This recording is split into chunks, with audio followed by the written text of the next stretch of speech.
मेरे समस्त विद्वान शिक्षक जन साथी व प्यारे बच्चों, जैसा कि आप सभी को विदित है, आज का दिन बहुत ही महत्वपूर्ण है हमारे लिए। आज ही के दिन एक बड़ी विज्ञान के क्षेत्र में एक बड़ी उपलब्धि जो थी भारत ने हासिल की, और इसी उपलब्धि की वजह से आज समूचा देश 28 फरवरी को विज्ञान दिवस के रूप में आयोजित करता है। क्या आप कल्पना कर सकते हैं कि विज्ञान के बिना हमारा जीवन कैसा होगा? कई सवाल हमारे मन में हैं। क्या इस विज्ञान की शुरुआत 10-20 साल पहले से मानी जाए या 21वीं शताब्दी से मानी जाए, या हजारों सालों से पहले इसकी शुरुआत हो चुकी? यदि हम इतिहास के पन्नों को टटोलने का प्रयास करें तो हम पाएंगे कि ये बहुत पुराना विषय है। जैसे जैसे हमारा जीवन सुखद हुआ, यानी कि आप मान के चलिए, आदि मानव जब गुफाओं में रहता था और गुफाओं में रहते हुए जब उसने पहली बार आग जलाना सीखा, जब पहली बार पहिया चला, उस समय विज्ञान की शुरुआत हो चुकी। जब उसने पहली बार ये सोचा कि मुझे धूप से, बारिश से कैसे बचना है, उस समय विज्ञान की शुरुआत हो चुकी। इस क्षेत्र के अंदर बहुत सा काम हुआ। यदि लिस्ट बनाने की बारी आए तो आपको लगेगा बहुत बड़ी शुरुआत, बहुत लंबी फहरिस्त हमारे पास में होगी। आज हम पूरी दुनिया में विज्ञान की बात करते हैं। जब भी विज्ञान का पर चर्चा होती है तो भारत में इसका जो इतिहास है वो बड़ा स्वर्णिम इतिहास है। भारत ने ऐसे ऐसे वैज्ञानिक जो हैं दुनिया को दिए, ऐसे ऐसे सिद्धांत दुनिया को दिए जिन पे लोग आज जिसकी खोज बता रहे हैं, आज से 100 साल पहले जिसकी खोज बता रहे हैं, आज से 150 साल पहले जिसकी खोज हुई, वो भारतीय मनीषियों ने बहुत पहले सिद्ध कर दिया। पूरी पृथ्वी जो है, पृथ्वी गोल है और पृथ्वी सूर्य के चारों ओर परिक्रमा कर रही है। इससे पहले हम ये नहीं मानते थे। जब कोपर्निकस ने ये बताया कि दुनिया जो है वो गोल है और सूर्य जो है वो ब्रह्मांड का केंद्र है, तो चर्च ने उसका बहुत विरोध किया। इतना उसको मजबूर कर दिया कि कोपर्निकस को अपने सिद्धांत के बारे में कहना पड़ा कि मैं गलत हूं, क्योंकि उसके इस खोज से वैज्ञानिक मान्यताएं जो थी वो खत्म हो रही थी। चर्च जो कह रहा था वो समाप्त हो रहा था कि पृथ्वी जो है वो ब्रह्मांड का केंद्र है और सूर्य उसके चारों ओर चक्कर काट रहा है। लेकिन आपको जानकर यह आश्चर्य होगा कि कोपर्निकस से भी कई हजारों साल पहले आर्यभट्ट ने यह पहले ही बता दिया कि सूर्य ब्रह्मांड का केंद्र है और बाकी जो अन्य ग्रह हैं वो उसके चारों ओर चक्कर काट रहे हैं। आप सोचिए कि जब दुनिया के देश, दुनिया की जनसंख्या ठीक से रहना भी नहीं जानती थी, ठीक से बात करना भी नहीं जानती थी, उस समय हमारे जो ऋषि मुनि थे उन्होंने ये खोज की।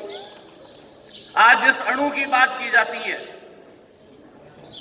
वहां पर एटम की बात हम करते हैं, जॉन डाल्टन की थ्योरी आप पढ़ते हैं, लेकिन वहां पर आपको ऋषि कणाद को जानना होगा जिन्होंने ये बताया कि हर एक मेटल को जब तक विखंडित किया जाएगा तो सबसे लास्ट में जब विखंडन होना बंद हो जाए वो अणु है।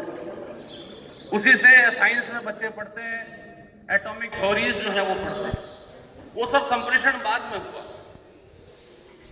हमारे पूर्व ऋषि वराहमिहिर ने खगोल शास्त्र पर बहुत कार्य किया।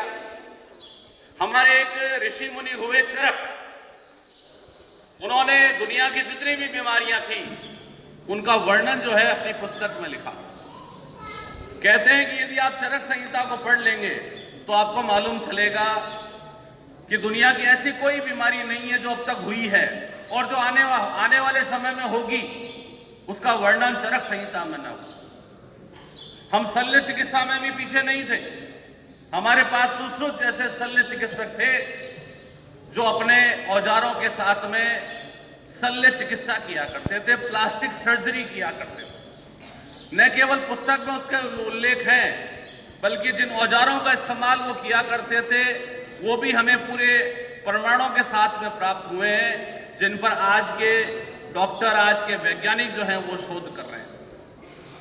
इसी तरह से यदि हम देखें कि यूरोप के देश जो हैं वो आगे निकले, यानी बीच में कुछ समय ऐसा रहा जब हमने अपने विज्ञान पर काम करना बंद किया, हम पिछड़ गए और दुनिया के जो देश जो हमसे काफी पीछे थे वो हमसे आगे निकले, क्योंकि उन्होंने वैज्ञानिक सोच और वैज्ञानिक दृष्टिकोण को अपनाया। यदि हम इंग्लैंड की बात करें, 18वीं शताब्दी के इंग्लैंड की बात करें, तो हम देखते हैं कि छोटे छोटे लोग जो कोई बहुत बड़ी डिग्री उनके पास में नहीं थी, बहुत बड़ी कोई स्टडी नहीं करी थी, कोई रिसर्च स्कॉलर नहीं थे, लेकिन ऐसे ऐसे आविष्कार उन्होंने दुनिया को दिए जिससे पूरी दुनिया में एक नई क्रांति आई और वहीं से इंडस्ट्रियल रिवॉल्यूशन की शुरुआत हो गई। अब्राहम डर्बी का परिवार था, उस पूरे परिवार में 3 पीढ़ियां ऐसी हुई जिसने लोहे पर बहुत बड़ा काम किया। सेवन नदी पर क्रॉल ब्रुक डाउन द्वारा पहला पुल जो था वो वहां बनाया गया। बहुत सारी धातुओं की खोज हुई, ये धातुएं किस काम आती हैं और इससे मानव जीवन को कैसे बेहतर बनाया जा सकता है, इस पर बहुत काम हुआ। ऐसे ऐसे लोग, थॉमस सेवरी ने एक माइनस ट्रेंड बनाया जिससे कि खनन के क्षेत्र में एक बड़ी क्रांति आ गई। आए दिन मजदूर जो थे वो खनन कार्य करते हुए फंस जाया करते थे, खदानें जो थी वो ढह जाया करती थी। इस पर जो है थॉमस सेवरी ने अद्भुत कार्य किया।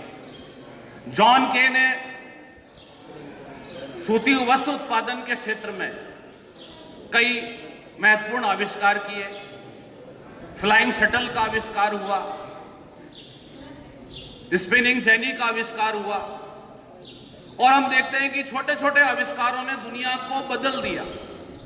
दुनिया में वो दुनिया सिमट चुकी और छोटी हो गई, क्योंकि हवाई जहाज जैसे आविष्कार हो गए जिसने दुनिया की दूरियों को कम कर दिया। चिकित्सा क्षेत्र में महत्वपूर्ण क्रांतियां हुई और वरना प्लेग और हैजा जैसी जो महामारियां आती थी वो दुनिया के बड़े हिस्से को साफ कर दिया करते। एडवर्ड जेनर ने काम किया, लुई पास्चर ने काम किया, हर्बर्ट स्पेंसर ने काम किया, चार्ल्स डार्विन ने अपनी थ्योरी दी। दुनिया को यह बताया कि पौधों में भी जीवन है। भारत के भी बहुत सारे वैज्ञानिक जो थे उन्होंने आधुनिक विज्ञान में इस तरह के काम किए, लेकिन ये काम करने से पहले हमारे मन में एक वैज्ञानिक सोच, एक दृष्टिकोण होना चाहिए। सीवी रमन को आज हम दुनिया याद कर रही है, लेकिन ये सब इसलिए हो पाया कि जब अपनी इंग्लैंड की यात्रा से वो आ रहे थे तो उनके मन में एक सवाल आया, समुद्र का पानी जो है नीला क्यों? न्यूटन को पूरी दुनिया सबसे बड़ा वैज्ञानिक मानती है, लेकिन उनके मन में भी एक सवाल था। उनका एकेडमिक रिकॉर्ड की हम बात करें तो बहुत बेहतर नहीं था, लेकिन सोच वैज्ञानिक थी। ये सवाल उनके मस्तिष्क में आया कि सेव जो है वो नीचे ही क्यों गिरा, ऊपर क्यों नहीं गया? गुरुत्वाकर्षण के नियमों की खोज हुई। भारत के अंदर भी इसी प्रकार के महान वैज्ञानिकों का एक बड़ा सिलसिला हम देखते हैं।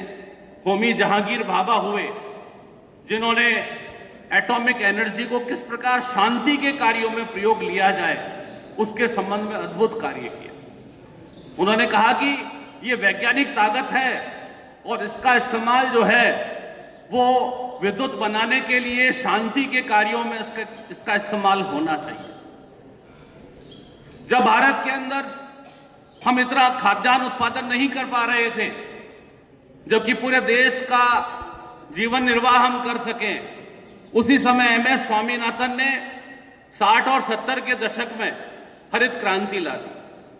ये हरित क्रांति कोई केवल कोई शब्द नहीं है, कोई भाषण नहीं है। ये एक वैज्ञानिक आविष्कारों के जरिए उत्पादन के क्षेत्र में, गेहूं उत्पादन के क्षेत्र में जो क्रांति हुई वो हरित क्रांति है। ऑपरेशन फ्लड आया, दूध के क्षेत्र में वर्गिन कुरियस ने जो काम किया वो बड़ा अद्भुत और बड़ा उल्लेखनीय है। हम स्पेस टेक्नोलॉजी के क्षेत्र में पीछे थे, लेकिन हमारे पास में कुछ ऐसे वैज्ञानिक भी हुए भारत के अंदर जिन्होंने स्पेस सैटेलाइट के संबंध में काम किया। इसरो जैसे संस्थानों की स्थापना हुई। एक समय था जब हम अपने सैटेलाइट को लॉन्च करने के लिए यूरोपीय देशों को बहुत बड़ी राशि दिया करते थे कि हमें अपना सैटेलाइट जो है वो लॉन्च करना है, जीरो ऑर्बिट के अंदर स्टैब्लिश करना है। लेकिन एक वो समय अब आ गया है कि हिंदुस्तान के वैज्ञानिक दुनिया के दूसरे देशों के सैटेलाइट को लॉन्च कर रहे हैं, और वो भी आपको जानकर आश्चर्य होगा कि 1 रुपए पर किलोमीटर के खर्चे पर कर रहे हैं। इस बात पर बड़ी तालियां होनी चाहिए हमारे वैज्ञानिकों के लिए।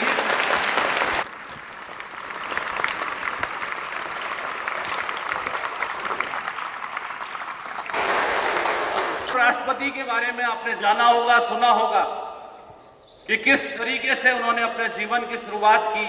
अखबार बेचने से शुरुआत की, नाव से स्कूल जाते थे, लेकिन एक ललक जो थी उनके मन में थी, एक वैज्ञानिक सोच उनके मन में थी।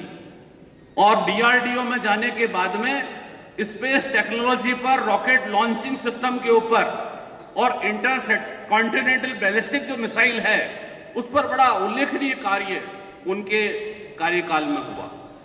भारत ने अपनी सुरक्षा प्रणाली को मजबूत करते हुए पृथ्वी अग्नि जैसी मिसाइल जो थी वो बनाई। देश को एक निश्चित सुरक्षा जो थी वो हमारे पूर्व राष्ट्रपति missile man Shri APJ Abdul Kalam द्वारा दी गई। बड़ा ही उल्लेखनीय योगदान जो है उनका। और वैज्ञानिक दृष्टिकोण वाला व्यक्ति हर समय रुकता नहीं है, हर पल कुछ ना कुछ नई चीजें उनके दिमाग में सृजित होती रहती हैं। एक छोटी सी बात है, हार्ट के अंदर एक सर्जरी होती है और एक ऑपरेशन होता है जिसमें एक स्टंट डाला जाता है। स्टंट जिस धातु से बना हुआ था, एक छोटी सी स्प्रिंग जो पेन में काम में आती है, एक स्प्रिंग उसमें लगती थी। और ये यूरोपीय देशों से, विशेषकर अमेरिका से हम आयात करते थे। जब इसका आयात हम करते थे तो उसकी कीमत बहुत ज्यादा थी। जब डॉक्टर एपीजे अब्दुल कलाम को इस बात की जानकारी मिली तो उन्होंने डीआरडीओ के अंदर अपने नेतृत्व में इस पर कार्य किया, और वो जो स्प्रिंग जो बनती थी, स्टंट जो बनता था, जिसके ऊपर लाखों रुपए एक मरीज को खर्च करने पड़ते थे, उसकी कीमत जो थी वो हजारों में आ गई। और बहुत सारे हमारे जो मरीज थे, हृदय रोगी थे, उनको निजात मिली, बड़ा पैसा जो बच पाया। ये तब की बात है जब वो स्थापित हो चुके थे। उन्हें अपने स्थापना के लिए कोई नई खोज करने की आवश्यकता नहीं थी। लेकिन ये वैज्ञानिक दृष्टिकोण की बात है। वैज्ञानिक दृष्टिकोण जो है हमेशा नई चीजों को करने की कोशिश करता है। नए सवाल जो है वैज्ञानिक के मन में हमेशा रहते हैं। आज जितना भी इस संबंध में जो भी काम हुआ, चाहे हम रामानुज की बात करें, चाहे होमी जहांगीर भाभा की बात करें, जितने भी वैज्ञानिक हमारे हुए, विशेष रवैया की हम बात करते हैं, तो सभी के जो कार्य हैं वो कहीं ना कहीं जनता को लाभ पहुंचाने वाले हैं। और आने वाले समय में आप जो भी राहत देख रहे हैं, वो राहत जो है, चाहे बिजली चमक रही है, लाइट बल्ब जल रहा है। थॉमस एल्वा एडिसन ने जब इस पर काम किया तो कई बार फेल हुए, 100 बार फेल हुए, लेकिन वैज्ञानिक सोच ने निराश नहीं किया। वैज्ञानिक सोच ने कहा कि मेरी हर एक असफलता ये बता रही है कि ये तरीका इस तरीके से नहीं होगा, मुझे नए तरीके से जाना पड़ेगा। नए तरीके से गए, बल्ब का आविष्कार हुआ, अब टेलीफोन का आविष्कार हुआ, मार्कोनी ने रेडियो का आविष्कार कर दिया, ग्राहम बेल ने टेलीफोन का आविष्कार किया, अपनी पत्नी को पहली बार संबोधित करते हुए हेलो कहा। पूरी दुनिया जो है हेलो कर रही है, क्योंकि उनकी पत्नी का नाम जो था वो हेलो से संबंधित था। तो देखिए, जब बड़े आविष्कार होते हैं तो बड़ा नाम दुनिया आपको लंबे समय तक याद रखती है, लेकिन आपको अपने दृष्टिकोण को बदलने की आवश्यकता है। आज भारत के अंदर आईआईटी जैसे संस्थान जो हैं वो हैं जो दुनिया को श्रेष्ठ वैज्ञानिक दे रहे हैं। भारत के अंदर 23 आईआईटीज इस समय हैं और लगभग 31 एमएनआईटी जो हैं वो काम कर रही हैं। और छोटे स्कूल विद्यालय लेवल से लेकर चाहे वो वैज्ञानिकों को, युवा वैज्ञानिकों को प्रोत्साहित करने वाली कोई योजना हो, चाहे बड़े स्तर के शिक्षण संस्थान हो, इस क्षेत्र के अंदर भारत जो है वो दुनिया को श्रेष्ठ वैज्ञानिक सोच वाले युवा जो है वो भारत को दे रहा है। आप भी ऐसा बन सकते हैं। मैं इसलिए बता रहा हूं आपको कि यदि आप भी दृष्टिकोण में परिवर्तन लाएंगे, लेकिन आपको अपनी सोच को बदलना होगा। आपको इस दायरे से बाहर निकलना होगा कि मुझे इंस्टाग्राम पर कितने लाइक मिले, फेसबुक पर कितने लाइक मिले, मेरी पोस्ट को कितने लोगों ने देखा। उसमें कुछ नया ढूंढना होगा कि इसमें मैं क्या कर सकता हूं, इसमें क्या इनोवेशन किया जाए। उस नवाचार की आवश्यकता जो है वो आज देश को है, वरना इस विज्ञान दिवस को मनाने की कोई अति आवश्यकता नहीं होगी, या केवल थोड़ी देर से हम इसकी उपलब्धियों का जिक्र कर लेंगे तो काम नहीं चलेगा। उपलब्धियों का जिक्र, आने वाले देश की स्थिति, आने वाला भारत कैसा होगा, ये सब आपके हाथों में है। और आप यदि अपने वैचारिक दृष्टिकोण को चेंज करेंगे, परिवर्तन लाएंगे, तो दुनिया को विश्व के सिरमौर देशों में भारत का नाम होगा। इन्हीं शब्दों के साथ में, इस आशा के साथ कि आप अपने दृष्टिकोण के अंदर आवश्यक परिवर्तन लाएंगे और भारत को फिर से सिरमौर देशों की श्रेणी में स्थापित करेंगे, मैं अपनी वाणी को विराम देता हूं। जय हिंद, जय भारत।